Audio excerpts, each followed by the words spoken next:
From WTOK-TV, this is News Center 11.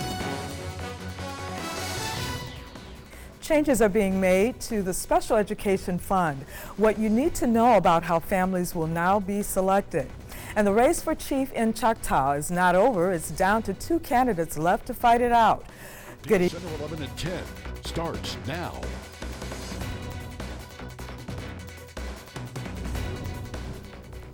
And thank you for joining us on this Wednesday night. I'm Janice Norwood. We begin with yesterday's Choctaw tribal elections. The race for chief began with 6 candidates. Now only 2 remain. Current Chief Phyllis Anderson and former council member Cyrus Ben. The 2 now in a head-to-head runoff. Neshoba County Bureau reporter Ashley Fortenberry has been in Choctaw where she spoke to both candidates about what's next. She leads us off tonight from Neshoba County.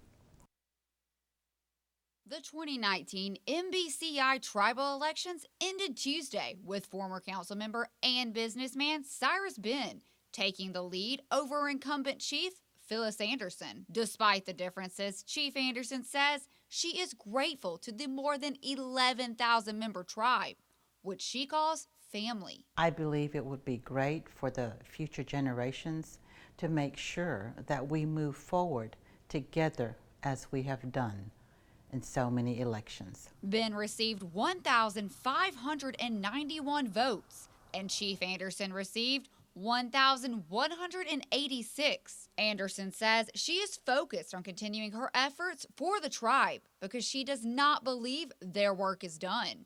Well, the Choctaw people know who I am, and they also know of my proven results. And I believe that they should stand with me because of all the progress we've made over the past 8 years. We have made tremendous progress, and we still have so many more things to accomplish. Ben says he was thrilled when he received the election results and is thankful for all the support. Well, throughout the campaign, the love and support and encouragement was so great from young and old alike throughout all of our tribal members. And last night gathering in the atmosphere that we did was just overwhelming. Ben says he is ready to lead the MBCI. It was evident yesterday as our Choctaw people went to the poll that they want change. They want a leader who is respectful, who is fair, and will stand by them. And as our slogan has been since we started, we want to move together in the right direction. And I look forward for this opportunity to be their leader. In Choctaw, Ashley Fortenberry, News Center 11. An official runoff date has not been set yet, but it must be within 30 days of the election. Kemper County authorities say there's been another fatal accident in the county, this time on Highway 21. Kemper County Coroner Terry Bostic says one person was killed in an overnight accident on Highway 21 in the Preston community. Bostic says it was one car accident and the driver left the road and hit a culvert. The Mississippi Highway Patrol is investigating the crash. This is the 3rd fatal accident in the county this month. 11 people were killed in 2 separate wrecks earlier this month. A wreck last Monday in Kemper County killed 8 and another 2 days later killed 3. A prayer vigil was held this evening in DeKalb. News Center 11's Brianna Bynum was there and has the report. In just 1 month, 12 people were killed in fatal wrecks in Kemper County. Tonight, a vigil was held in DeKalb to remember those who recently lost their lives while on the road. Kemper County Sheriff James Moore says the large turnout shows just how much the county cares. It says a lot that they are a caring county. They care for one another. And when the citizens in this county hurt, I think all of the citizens hurt, and they pull together to try to make it a better day for everybody. After hearing about the back-to-back tragedies in the area, Kemper County resident Donald Martin says he considered it important to attend Wednesday's vigil. Just wanted to support the community. Tragedy sometimes is the only thing that can break down walls. We put up these walls between, we saw 3 races here tonight come together because we were all hurting. And I thought that was a beautiful thing, but hopefully we can stay together now, and only through the Lord can that happen. Several people stood and prayed for Kemper County and all of those affected by the wrecks. Some of those people told News Center 11 why they thought the vigil was a success. Just really amazing, I think, to be able to let them know that we're there for them. And I was very impressed and very happy to see such a strong crowd. It gave Kemper County an opportunity to heal, to come together. In DeKalb, Brianna Bynum, News Center 11. First responders were also honored and recognized at tonight's vigil. The Lauderdale County Sheriff's Department has arrested a man for abuse of an infant. Chief Deputy Ward Calhoun says 21-year-old James Vaughn is being charged with abusing his own child. Calhoun says investigators were alerted by doctors at a local hospital when the story of what happened didn't match the injuries. The child is not even a year old. He says the child has been removed from that environment and Vaughn is in jail. Child Protection Services here in Mississippi has a 1-800 number. Of course, if you believe that a child is in imminent fear for their well-being, then you should call 911. Vaughn is being held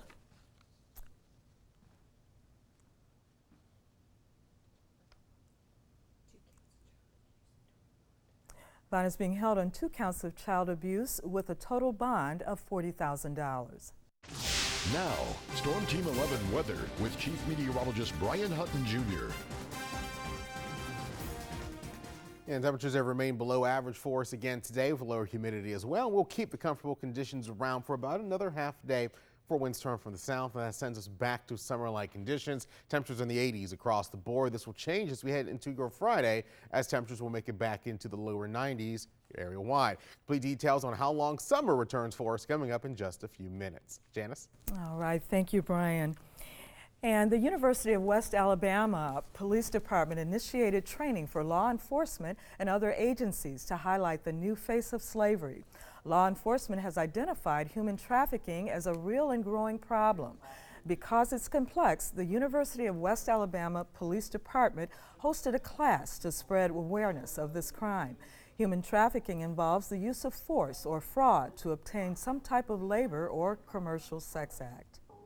Everybody hears a little bit about human trafficking on a weekly basis, but nobody really knows what it is or what needs to be done about it. So hopefully this class will give law enforcement, healthcare, and other folks a little bit more knowledge so that they will be can deal with the situation, to know who to call, how to deal with them. According to Mashable.com, there are an estimated 21 million people in forced or coerced human trafficking worldwide. Employers and job seekers alike benefited today from an employment education event in Choctaw County. Coastal Alabama Community College's Gilberton campus hosted Grill and Chill, a community work education barbecue. Employers were able to learn about on-the-job training programs and apprenticeships. Job seekers could get help with job searches, resumes, and interviewing. The event wrapped up at 6 o'clock. Today is a great day in Gilbertown. The first time we've ever had a community awareness event to sort of tout and expose all the different resources from the Alabama Career Center and other partner agencies. Washington says if you missed the barbecue today, you can visit the Career Center in Gilberton every Wednesday from 9 to 3. To news around Mississippi now. Millions more are being directed to the state's special education scholarship accounts this year, and the Department of Education is changing the way families are selected. Courtney Ann Jackson has the story of how one family says it will impact their children.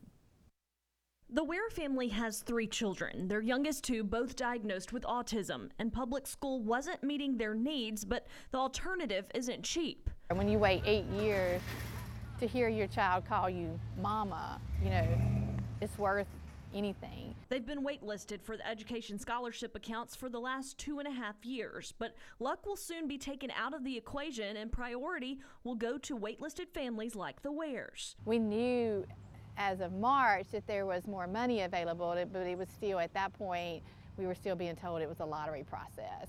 So to hear yesterday that it wasn't lottery process and that we were prioritized was unbelievable. The Department of Education anticipates there will be 280 additional special needs scholarships available this year. It's a life changer for us. It takes a lot of financial stress off of our family. Lawmakers voted in the 11th hour of the legislative session to add $2 million for the special education scholarship accounts. Critics say it's taking needed money away from public schools, but Stacey Ware is glad some lawmakers fought the controversy. For them to not understand it and them not to want our kids or other kids like ours to have this opportunity is sad. Because, I mean, why wouldn't you want to put a child in an opportunity where they can grow? And why wouldn't you want them to be somewhere where they can flourish? Courtney Ann Jackson, News Center 11. In 2015, the legislature passed the law that created the Mississippi Education Scholarship Account Program. The news around the country now. The day after comedian Jon Stewart gave impassioned testimony before Capitol Hill Committee, lawmakers vote to advance a measure that would renew funding to help September 11th first responders. There was no opposition as a House panel advanced the bill that would extend funding by 70 years until 2090. Yesterday, former TV host Jon Stewart fought for those first responders. They did their jobs with courage, grace, tenacity, humility. 18 years later, do yours. The bill will go to the House floor and will also need passage by the Senate. Up next tonight, what were peaceful protests turning violent in Hong Kong? Citizens feeling their independence from China is being challenged. And it's been more than 2 decades since the trial of the century. The family of one of the victims now speaking out.